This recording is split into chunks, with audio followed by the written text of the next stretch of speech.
So there's a very good chance that you're going to love these fragrances off the very first sniff. First up, we have Miyaki Polaris, one that you've probably heard about a little bit. It's a fantastic release from the line, and I'll tell you, these are easy to sleep on because you get used to their kind of fresh, more cookie cutter releases. A lot of them trend in the summer direction. They all kind of smell the same a little bit, and they're not too exciting, but they do have a few more so hidden gems. This is definitely one of them. And if you couldn't tell by just kind of the bottle here and the note breakdown, it's more of a fall and winter time scent, so a lot of their interesting offerings do lean more for this time of year. It's got vanilla, leather, oud, and amber in here. It smells great. It's going to be a nice change of pace for you. If you're tired of the same old boring stuff, go for something like this. It has a really nice earthy, woody, smoky, sweet, and textured smell about it. The oud is one of my favorite parts about it. It gives it that texture. It gives it that earthiness and that woodiness and a little bit of that spicy kick. And you don't even need to atomize this stuff to pick up on that. Like, I can pick it up right here, and I haven't even sprayed this stuff in a while. This has complexity for days, especially for the price point that this one usually pops up at. If you can score yourself a bottle of Miyaki Polaris, I would recommend it highly. This is one that unfortunately is just sold out a lot of the time. If you jump on my mailing list and texting list at the link and number down below, every time something a little bit rare like this one or any other scent that might be sold out often comes into stock, I do notify you via email and text, allowing you the opportunity to have first dibs to pick it up for yourself before it does sell out, usually pretty quickly. So if you don't have it right now and it's sold out right now, which it probably is, it's not a huge deal. If you jump on there, I'll get you taken care of next time this one pops up. And it does pop up every so often. You just have to be on the lookout for it. But this is the type of thing that is worth being on the lookout for and worth hunting down and splurging on when it does become available. Something unique, interesting, and again, a nice breath of fresh air if you want something a bit different and exciting. Next up, we have Hugo Boss bottled Elixir. So this guy is pretty much brand new, came out a little bit earlier on in the year. Frankincense, patchouli, and cedarwood. So I've talked about this one before, and it just might be one of their best works yet. Seriously. At least when we're talking their in production scents here, you know, Boss Bottle Intense, that one is amazing and always will be. They're not making that anymore. And honestly, to be fair though, this might even overtake that one. It is really good. And honestly, it kind of goes back to what I was saying about Miyaki Polaris. This is something exciting and new yet again. And, you know, it doesn't follow the typical trend that we're seeing nowadays. You know, it still does have some sweetness, but it's not overly focused on the tonka bean and the vanilla and apple. It doesn't have ambroxan or aquatic notes or anything like that. And there's nothing wrong with those at all. But they do start to run together and be somewhat similar, and that might kind of constitute those as sometimes some redundant purchases. Not the case with this one.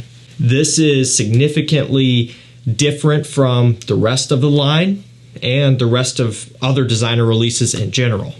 And so I already read off the note breakdown there. It's another one that has a bit of a smoky, spicy kick to it, some woods going on, and just a nice kind of sweet, almost kind of borderline chocolatey patchouli. This stuff is very impressive, to say the least. If you have a chance to get this one below retail, jump on it. And if you don't have that option currently and you still want it and you have to pay full retail for it, this is one of those instances where I would say it's well worth it. I did pay full retail for this, as I do with all new releases. And again, it's always good to save money and wait it out. And that's probably what I would recommend. Wait it out. It'll pop up again on discounters. But if you just can't wait, you're not going to regret paying full retail for this one. Let's put it that way. Like, it really holds its own. This next one here is no surprise, and it definitely hooked me off the first spray. You can watch it live on camera. It's Gentleman Eau de Parfum Reserve Privé. So I've done a first impressions on this one, of course, and I'll tell you, this one won me over immediately. And I kind of knew that I was really going to like it going into it, based off the past history of me liking all of the other flankers, especially the EDP. The fact that I like Dior Homme Intense, Valentino Uomo Intense, and again, the EDP kind of falls within that category a little bit. I just like this type of thing. Looking at the note breakdown, seeing the whiskey in there, the chestnut, it was pretty much set up for success. But again, there was a chance that maybe it wouldn't have been that exciting and it wouldn't have been that different. But it did turn out to be very exciting and quite a bit different. And again, it's all about that balancing act when it comes to a good flanker. You don't want it to be too similar to where there's no sense in picking it up. You don't want it to be too different to where it doesn't really fit in. This one strikes right down the middle. It's a fantastic release. So you get a little bit of a boozy kick and some gourmand facets and kind of a nuttiness from the chestnut here. And then you still get that sweet iris, some of the vanilla, some of the black pepper, and all of that from the rest of the line, most notably the EDP.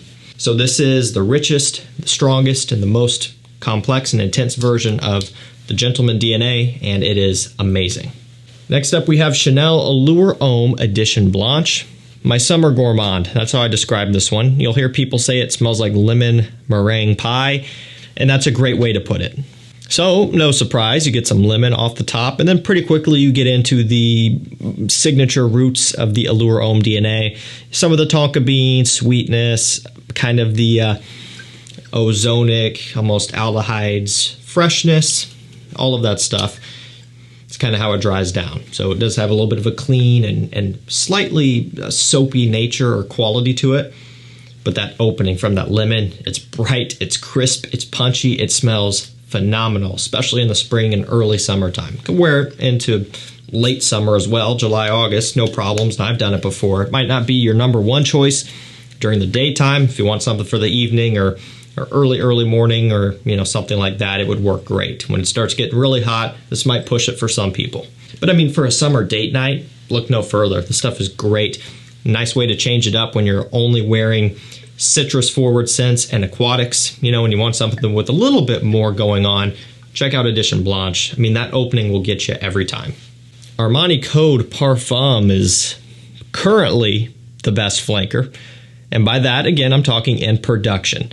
So Code Profumo and Code Absolu are two of their best works, in my opinion, in the Code line. But they discontinued both of them for some bizarre and very unfortunate reason. I've got no idea why. I guess just because they weren't selling. Probably because, like designer brands are, they're money motivated. And so I guess they just weren't meeting their criteria, which is a little bit shocking to me, but oh well. And so nothing is probably going to top those. Maybe, fingers crossed, they'll come out with something and reintroduce something like that, like they did with Armani Code Profumo, now Parfum. But I don't have super high hopes. So in talking in production, the Parfum is the best you can buy. If you can score a bottle of the Absolu or Profumo, do it. And actually some of the Absolu came up the other day. I sent out an email and a text. It was a 3.7 ounce bottle too. And it moved quick, so always be on the lookout for that stuff if you can get it.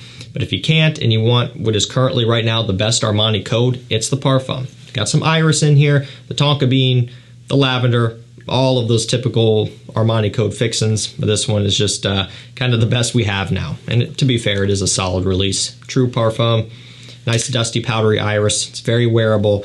It's one that I do like a lot off the top, especially really gets your attention, and the dry down is great too. Zara, the Most Wanted Parfum is up next. You'll kind of see a trend here with this video. The openings of a lot of these are eye-catching. And again, we're talking love at first sniff, so we're talking literally the first time you spray these and try them, that kind of first impressions, First impressions are everything. That's what people say when it comes to meeting people, job interviews, whatever.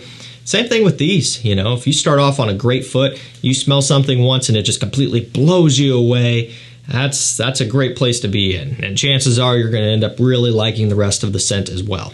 Same thing here. When you spray this one for the first time, it almost has a fizzy grape soda-ish type of smell. Very bizarre, but it's there. It's coming from the ginger. Dries down to a little bit of a boozy bourbon vanilla and some woods, cedar, sandal, that sort of thing. Definitely getting some tonka bean in here alongside that vanilla. They kind of go hand in hand, although they don't list off the tonka bean. It's there.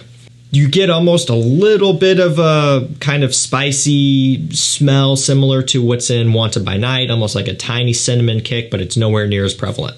I think this is one of the better flankers. Wanted by Night is still at the top of the list for me, and this one comes in right behind it. Next up, we have CH Men. We're talking the original CH Men Privé. is another stunner. Again, that's probably one of their best works, but as it usually goes, they got rid of that one a while back at this point. It's been discontinued for some time now. Another one that popped up recently for like 80 bucks. I notified my peeps about it, and then it sold out pretty quick. So yeah, definitely want to be on that mailing list. You're going to be able to get great stuff like that. And CH Men Privé is one that is worth hunting down and checking out. Even if you have to overpay a little bit, you know, it used to go for 50 bucks on discounters. If you have to pay 80, 100 bucks for it, to me, it's still well worth it. This one though has leather, has grass, it has sugar, super unique and a little bit bizarre, but in a great way. The leather in this is not as leathery and kind of earthy as in CH Men Privé and some other leather scents like Tom Ford Tuscan leather. It's more of a fresher ozonic leather here. The green grassiness is prominent. You do pick up on it. A little bit of a sweet sugared accord in here as well to kind of mix things up and give it a little interesting twist. Something that's very exciting and unique. If you don't have CH Men, the original, it's definitely worth checking out. This is a $50, $55 scent all day long. Very obtainable, worth getting. Intense Cedrat Boisé by Manera is another one that for me was love at first sniff, as was the Eau de Parfum. So fun fact, a lot of you know this, but some of you may not. The Eau de Parfum of Cedrat Boisé was my first ever niche purchase. The reason why is because I could afford it. That was all I could afford at that time in terms of niche, and that was kind of at the top end of my designer, you know, budget as well. Just in general, like that was right up there. And it was, you know, probably at that time closer to 100 bucks at discounters. Nowadays you can get Cedrat Boisé for low as 70. So the prices have actually come down on that one in the discounter market, whereas back then they were a little bit higher still. Also at that time Cedrat Boisé was newer and also getting a lot more hype. So things have changed a little bit. This one's died down some. The intense version is simply that. It's stronger, it's richer, it's more intense, and it is the better of the two. So if you're wanting to get Cedrat Boisé and you don't have the EDP, go straight for the intense, skip the EDP, you're set. You don't need to own both. But if you already have the EDP and you want the stronger, richer, and more intense version, then well, pick up the intense. In which case you'll have both, and maybe you'll decide to offload your EDP bottle or maybe hold on to it. So that's kind of how I recommend going about it. If you don't have any, get this and call it a day. For a lot of people, though, it might be worth the upgrade to go from the EDP to this. If you're someone who is having issues with performance with the original one and things like that, this one will solve that problem. It's fruity, it's woody, it's sweet. It gets compared to Aventus, but that's a bit of a stretch, especially nowadays. New Aventus is so much brighter and fresher than Cedrat Boisé is that it kind of gets further away from that. I think at one point, you know, close to, well, what, 7 or 8 years ago probably, maybe that was a closer comparison because 7 or 8 years ago, those bottles of Aventus were a bit woodier and heavier and richer and a bit sweeter, but not anymore. Like new Aventus keeps getting further and further away from this stuff. So don't let that basis of comparison, you know, influence your purchase here. Go for it based off of, you know, an independent scent, because this one really does stand on its own anymore. That being said, for a niche scent that is like $100 here for the intense, 70-ish bucks for the EDP, these are very, very reasonable. You get a lot of bang for your buck. 120 ml versus 100 ml, great performance. You can't beat this stuff. Next up, we have Ralph Lauren Purple Label. So this one's got some oak moss. In fact, not some, it has a lot of oak moss. This one's got blackberry, coriander, and sage as well. So unique here.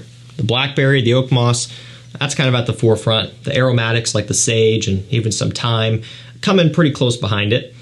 So kind of gives off like a violet blue type of smell, not blue fragrance ambroxan. You know, we're talking like the color blue, or more like a purple, obviously, I guess would be the more appropriate descriptor there. Purple Label does kind of have a purplish type of smell to it. Kind of gets compared a little bit to Bleecker Street by Bond Number 9, but this one came first. And this one is also a lot more affordable, about half the price. And to be fair, they are different. The Bond uses blueberry, this is using blackberry, and the coriander, a lot of the aromatics in here kind of set this one apart. The Bond also does use a lot of oak moss, and that's also part of where that comparison is coming from.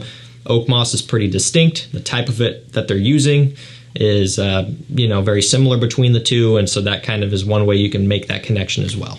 Regardless, this stuff is super unique. It's exciting. It's different. It's something fun. It's something you could wear dressed up, dressed down, all of that good stuff. Definitely one to pick up.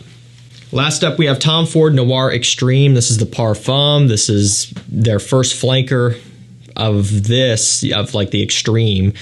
And it's taken them some time to do it, but now we have it. It's got coffee, cardamom, leather, suede, and vanilla. So what's the difference between the two? Simply the fact that, one, this is a Parfum, and so it actually has good performance, whereas the EDP I've never been so lucky about.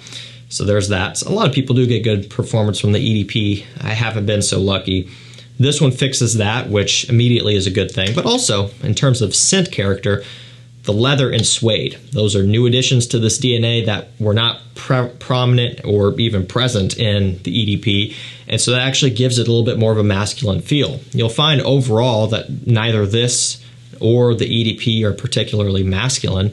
They're very sweet, they're gourmand, and not your typical men's scent style. They're actually more in line with the sweet stuff that's being put out today, but they're not traditionally masculine. The leather suede in here does help to push it a little bit further in that direction, so if the EDP was too sweet for you, this might fix that. But bear no mind, this is still sweet as well, so something to kind of keep in mind here. Yeah, the opening will captivate you, definitely gets your attention, and the dry down is great as well. Alrighty guys, that's going to do it for me. You're going to fall in love with these at first sniff. When you give these a try, you're going to be hooked, and if you're sampling them, you're going to want to go in for the full bottle, and if you blind bought these, you're going to be happy that you did. The links will be down below, and again, for a few of these, it might be a little bit hard to find, or maybe some that are expensive and you want to get at discounters, I'll get you taken care of on my mailing list and texting list. It's completely free to sign up at the link and number down below. I promise you won't regret it. Thank you so much for watching. Stay safe, stay healthy. We'll see you tomorrow with another one. Take care.